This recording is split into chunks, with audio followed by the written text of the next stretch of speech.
Quiet co-pilot noticed passenger shivering. What he did next stunned the airline's CEO. David Chen had been flying as a co-pilot for Meridian Airlines for 8 years, and in all that time, he'd learned to keep his head down and do his job quietly. Unlike some of his colleagues who thrived on the glamour and prestige of commercial aviation, David found his satisfaction in the small, unnoticed details, ensuring every pre-flight check was perfect, monitoring weather patterns with obsessive precision, and treating each flight as if the lives of everyone aboard depended on his complete focus.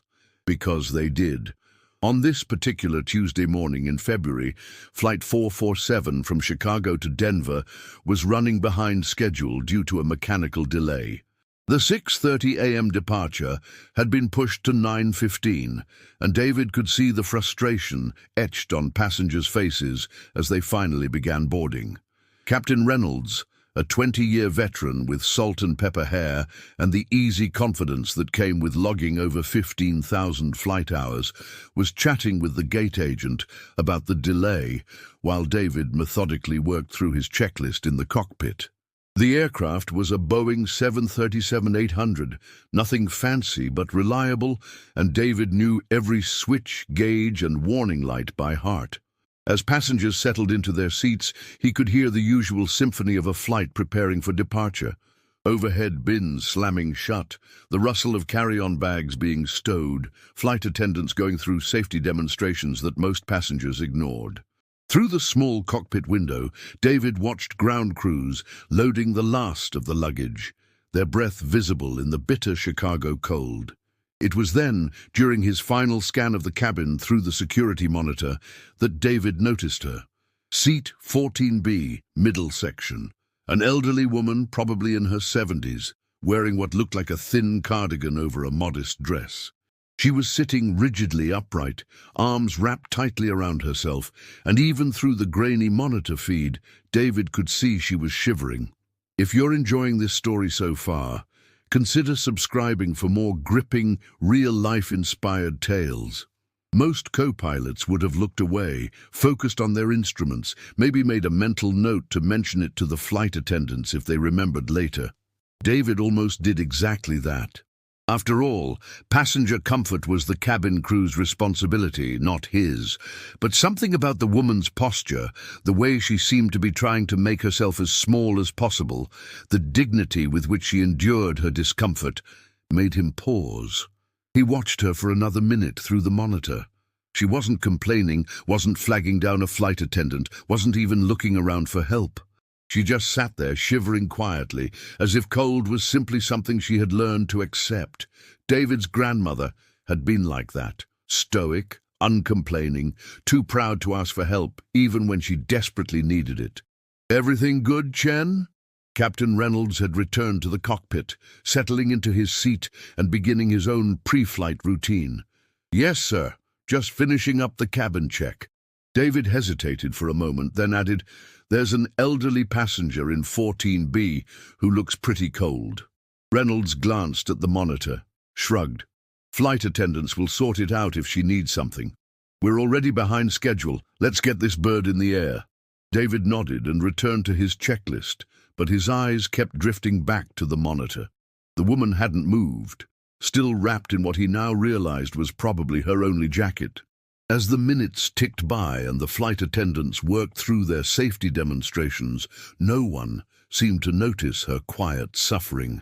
The aircraft pushed back from the gate at 9:32 a.m., 17 minutes later than their revised departure time.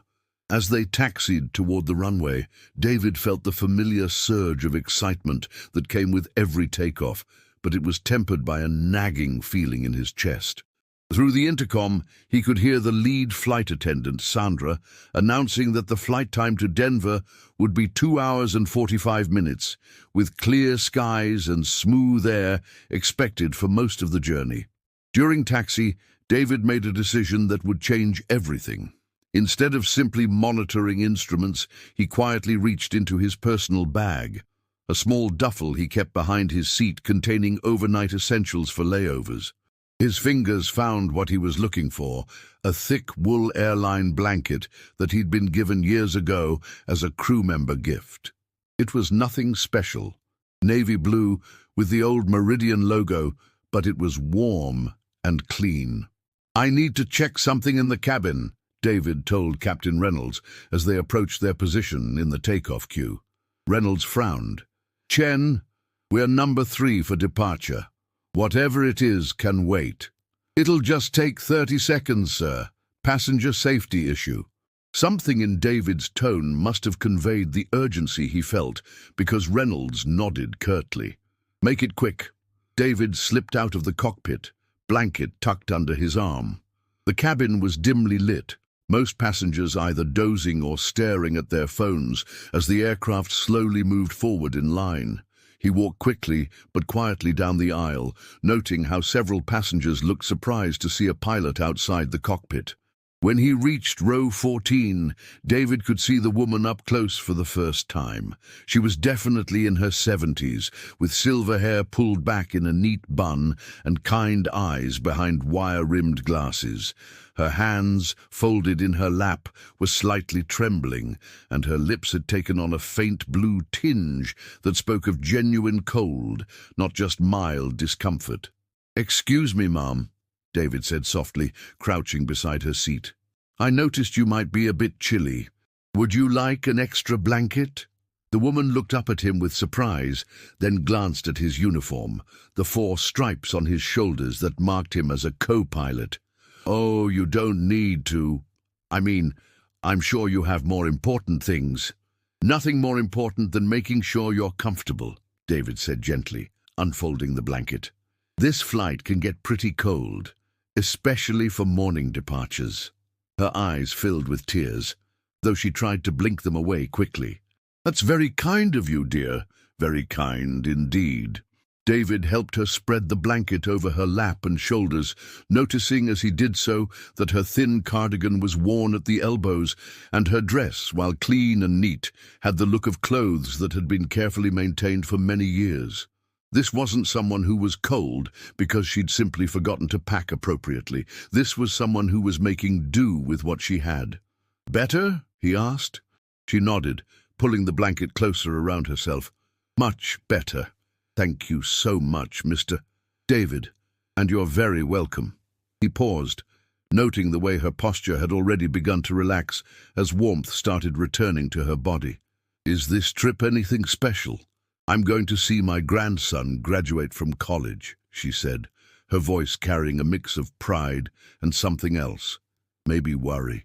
"First person in our family to get a degree. I wouldn't miss it for the world." David smiled. "That's wonderful. Congratulations to him and to you. I bet you're very proud." "Oh, I am. I truly am." She clutched the blanket tighter, and David realized that this trip probably represented a significant financial sacrifice for her. From the cockpit, he heard Captain Reynolds' voice over the intercom. "Flight attendants, prepare for takeoff." "I have to get back," David said, standing. "But if you need anything else during the flight, just let one of the flight attendants know, okay?"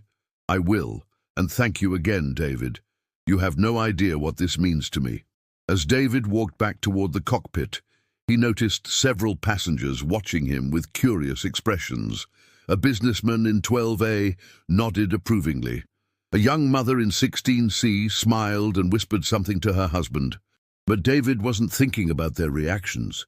He was thinking about the relief he'd seen in that elderly woman's eyes and the warmth that had spread through his own chest when he realized he could do something simple to help. Back in the cockpit, Captain Reynolds was already running through the final pre-takeoff checklist. "Everything sorted?" he asked without looking up. "Yes, sir. Just a passenger who needed an extra blanket." Reynolds nodded absently, his attention focused on the tower communications as they moved into position for takeoff. But as Flight 447 lifted off from Chicago's runway and began its climb toward cruising altitude, David found himself thinking about his decision to leave the cockpit. It had been such a small thing, really, just a blanket and a few kind words. But somehow it felt like one of the most important things he'd done in his 8 years of flying. He had no idea that his simple act of compassion was about to change everything. What David didn't know was that Mrs. Martinez's granddaughter, Sophia, worked as a social media coordinator for a major travel blog. And what he certainly couldn't have predicted was that the elderly woman had spent the rest of the flight telling anyone who would listen about the angel in the cockpit.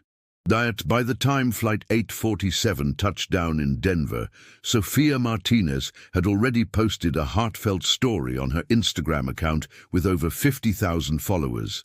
The post featured a photo of her grandmother wrapped in David's jacket, smiling warmly despite her earlier distress. "My abuela flew alone today for the first time since my grandfather passed," Sophia had written. "She was scared, cold, and feeling invisible."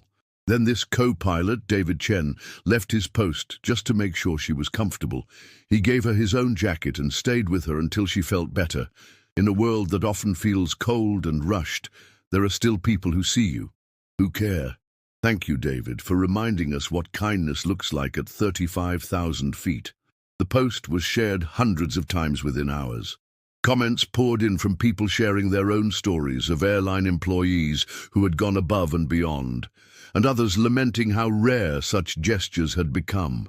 But Sophia's story struck a particular chord, perhaps because it captured something people desperately wanted to believe still existed in the world. Meanwhile, David was heading home to his small apartment in Queens, completely unaware of the digital wildfire he had inadvertently started. He rode the subway in his uniform, the same route he'd taken hundreds of times before, thinking about Mrs. Martinez and hoping she had made it safely to her connecting flight. His phone buzzed with a text from his mother. "Mrs. Chen from 4B said she saw you on the computer. Something about helping an old lady. Call me." David frowned, pulling out his phone to find 17 missed notifications. His Instagram account, which he barely used, showed dozens of new followers and tags. Confused, he clicked on one of the tags and found Sophia's post. His heart nearly stopped. There he was, leaning down to speak with Mrs. Martinez, his jacket draped over her shoulders. Someone had taken the photo from across the aisle, and now it was everywhere. The comments were overwhelmingly positive, but David felt a familiar knot of anxiety forming in his stomach. At Sterling Airlines, drawing attention to yourself was rarely a good thing, especially if you were someone like David, who was already walking a tightrope.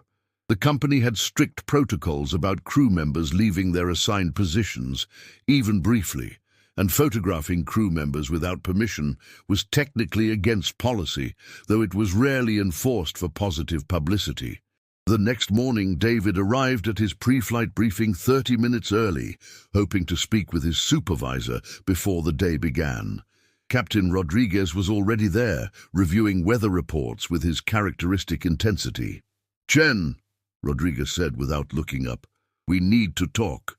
David's stomach dropped. "Yes, sir. You left the cockpit yesterday during cruise. Want to explain that to me?" "There was an elderly passenger in distress, sir. She was shivering, seemed disoriented. I assessed that it was safe to step away briefly and—" "You assessed?" Rodriguez finally looked up, his expression unreadable. "You're a co-pilot, Chen. You follow protocols. You don't make judgment calls about leaving your post." "Yes, sir. I understand. It won't happen again." Rodriguez studied him for a long moment. "The thing is, Chen, it's all over the internet now. The company's gotten calls. Some good, some questioning our procedures." David felt heat rising in his cheeks. "I'm sorry, Captain. I was just trying to help." "I know you were." Rodriguez's voice softened slightly. "And between you and me, what you did was the right thing. But right and regulation don't always align in this business." He paused, gathering his papers. "HR wants to see you after this rotation. Don't read too much into it. Just be prepared to explain your actions." The rest of the day passed in a blur of anxiety. David flew 2 more legs, performing his duties with mechanical precision while his mind raced through possible scenarios. A reprimand would go in his file. A suspension would mean lost income he couldn't afford. In the worst case, they could terminate him for violating safety protocols. That evening, as David sat in his apartment eating leftover takeout, his phone rang. The number was local, but unfamiliar. "Is this David Chen?" The voice was warm, slightly accented. "Yes, this is David. This is Elena Rodriguez. Not the captain, different Rodriguez." The woman laughed. "I work for Channel 7 News. We'd love to do a story about what you did for that passenger yesterday. The video has been shared thousands of times, and people are really responding to it." "Video?" David's heart sank further. "I thought it was just a photo." "Oh, honey, there's a video too. Someone captured the whole interaction. It's beautiful, really. Shows you taking time to really listen to her, making sure she was comfortable. In 30 seconds, it shows everything people wish they saw more of in customer service." David closed his eyes. A video meant his supervisors had definitely seen it. It meant every detail of his protocol violation was documented and circulating online. "I appreciate the interest," he said carefully, "but I can't do interviews right now. Company policy." "I understand. But David, what you did mattered. That woman's family has been trying to reach you to say thank you. Her granddaughter works in media. She's the one who originally shared it. They want you to know that your kindness meant everything to her." After hanging up, David sat in the growing darkness of his apartment, feeling more isolated than ever. He'd spent his entire career trying to be the perfect employee, reliable, quiet, unnoticed. In one moment of genuine human connection, he had potentially jeopardized everything he had worked for. His phone buzzed again. This time it was a text from an unknown number. "Mr. Chen, this is Sophia Martinez. My grandmother asked me to find you. She wants to thank you properly. She said you reminded her that there are still good people in the world. She hasn't stopped talking about your kindness. If you're willing, we'd love to take you to dinner when you're back in Denver. You gave her something precious. You gave her hope." David stared at the message for a long time. Tomorrow he would face HR, possibly face consequences for his actions. But tonight he realized something that surprised him. He wasn't sorry. For the first time in years, he had acted not as a co-pilot following protocols, but as a human being responding to another human being in need. He had no idea that at that very moment, in a corner office 30 floors above Manhattan, Sterling Airline's CEO was watching Sophia's video for the third time and making a decision that would change David's life forever. At 6:47 a.m. the next morning, David's phone buzzed with a text from his wife. "Check your email now." Still groggy from the red-eye flight, David fumbled for his laptop. His inbox was flooded. Hundreds of messages from strangers, news outlets, and people he hadn't heard from in years. But the one that made his hands shake was from Sterling Airlines corporate communications, marked "Urgent CEO Request." The subject line read, "Immediate meeting required, executive level." David's heart sank. In 8 years of flying, emergency meetings with executives meant only one thing: you were in trouble. Had he violated some protocol by leaving the cockpit? Was helping Mrs. Martinez somehow against company policy? Meanwhile, 43 floors above downtown Seattle, CEO Jonathan Sterling was having the most unusual morning of his 20-year career. His assistant had burst into his office at dawn with a tablet, breathlessly explaining that a video featuring one of their employees was breaking the internet. Jonathan had built Sterling Airlines into a billion-dollar operation by focusing on efficiency, cost-cutting, and shareholder returns. He'd seen every crisis, every scandal, every public relations nightmare the airline industry could throw at him. But he'd never seen anything like this. On the screen, he watched a young man in a Sterling Airlines uniform quietly approaching an elderly woman who was clearly struggling. No cameras were rolling for publicity. No supervisors were watching. The co-pilot simply saw someone who needed help and acted, giving away his own jacket, sitting with her, treating her not like a seat number, but like his own grandmother. The video had been viewed 2.3 million times in 18 hours. But it wasn't the numbers that struck Jonathan. It was the comments. "This is why I'll always fly Sterling." In a world of corporate coldness, this man reminded me that kindness still exists. "I've been flying for 30 years, and I've never seen anything like this. Give this man a raise, give him a promotion, give him whatever he wants." Jonathan Sterling had spent decades trying to build customer loyalty through marketing campaigns, loyalty programs, and competitive pricing. And here was a quiet co-pilot from Omaha who had done more for the Sterling Airlines brand in 2 minutes than millions of dollars in advertising ever could. But as Jonathan dug deeper, what he discovered made his stomach turn. David Chen had been with the company for 8 years. 8 years of perfect safety records, glowing passenger reviews, and exemplary service. 8 years of being passed over for promotion after promotion. Jonathan pulled David's personnel file and saw a pattern that made him ashamed of his own company. Captain Rodriguez had been promoted after 5 years. Captain Williams after 4. Captain Thompson after 3. All excellent pilots, all deserving.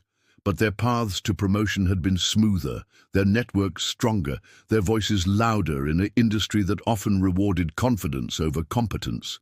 David's supervisor evaluations told a story that Jonathan recognized with growing unease. Exceptional technical skills, tends to be quiet in meetings, strong pilot, but lacks leadership presence, needs to be more assertive to advance. The corporate language was polite, but the message was clear. In an industry that often mistook volume for leadership, David's quiet excellence had been overlooked. Jonathan thought about his own son, Marcus, who was David's age and working as a junior analyst in New York. Marcus was brilliant, but he was also tall, confident, and had learned early how to command a room. What would have happened to Marcus if he'd been judged not on his capabilities, but on whether he fit a certain image of what a leader should look like? At 9:15 a.m., Jonathan made a decision that his board would later call either genius or madness. David sat in the Sterling Airlines corporate office, still wearing yesterday's wrinkled uniform, his hands shaking slightly as he waited in a conference room that probably cost more than his annual salary. Through the floor-to-ceiling windows, he could see planes taking off from SeaTac Airport, the same routes he'd been flying for years, always in the right seat, always the co-pilot. When the door opened, David expected to see HR representatives with termination papers. Instead, Jonathan Sterling himself walked in, followed by the head of operations and the chief pilot. "Mr. Chen," Jonathan said, extending his hand. "I'm Jonathan Sterling. I think we need to talk." David's mind raced. He'd never been this close to the CEO, had never imagined he'd be in the same room as the man who ran the entire airline. "Sir, if this is about yesterday, I can explain." "You can explain why you treated an elderly passenger with extraordinary kindness?" Jonathan interrupted, pulling out his phone. "You can explain why you've quietly been one of our best pilots for 8 years. You can explain why a 67-year-old woman named Elena Martinez called our customer service line this morning in tears, saying that your compassion reminded her that good people still exist in this world." David blinked, confused. I just gave her my jacket. She was cold." "Mr. Chen, in the past 12 hours, your simple act of kindness has been viewed by nearly 3 million people. But that's not why you're here." Jonathan leaned forward. "You're here because I've spent the morning reviewing your file, and I'm ashamed of what I found." The room was silent except for the distant hum of aircraft engines. 8 years of perfect performance reviews. 8 years of passengers specifically requesting to fly on planes where your crew. 8 years of fellow pilots describing you as the person they'd most want beside them in an emergency. Jonathan's voice grew harder. And 8 years of a company that somehow overlooked all of that because you don't fit someone's narrow definition of what a captain should look like. David felt something shift in his chest, a mixture of validation and disbelief he'd never experienced before. "Sir, I appreciate the kind words, but I understand how things work. I've made peace with— Well, I haven't, Jonathan cut him off. Mr. Chen, how would you feel about becoming Sterling Airlines' youngest captain? The words hung in the air like an impossible dream, suddenly made real. David stared at Jonathan Sterling, certain he'd misheard. Captain? Sir, There are protocols, seniority rules. There are also exceptions for exceptional circumstances, Jonathan replied, settling back in his chair. David, in 23 years of running this airline, I've never seen a video that moved me the way Sophia's did. But more than that, I've never had a flight attendant personally call my office to tell me about a crew member. Sophia called you? She did. She told me about a co-pilot who not only gave an elderly passenger his jacket, but spent the entire flight checking on her, bringing her tea and making sure she was comfortable. She said she's never seen such genuine care from any crew member in her 15 years of flying. David felt overwhelmed. She reminded me of my mother. Exactly, Jonathan said, leaning forward. That's what we've lost, David, that human connection. We've become so focused on efficiency and profit margins that we've forgotten why people choose to fly with us in the first place. Jonathan stood and walked to his window, gazing out at the bustling airport below. 6 months ago, I received a report that our customer satisfaction scores were dropping. Passengers complained that our staff seemed disconnected, going through the motions. I've been trying to figure out how to address it, how to train empathy into our crews. He turned back to David. Then I watched your video and realized you can't train what you showed that night.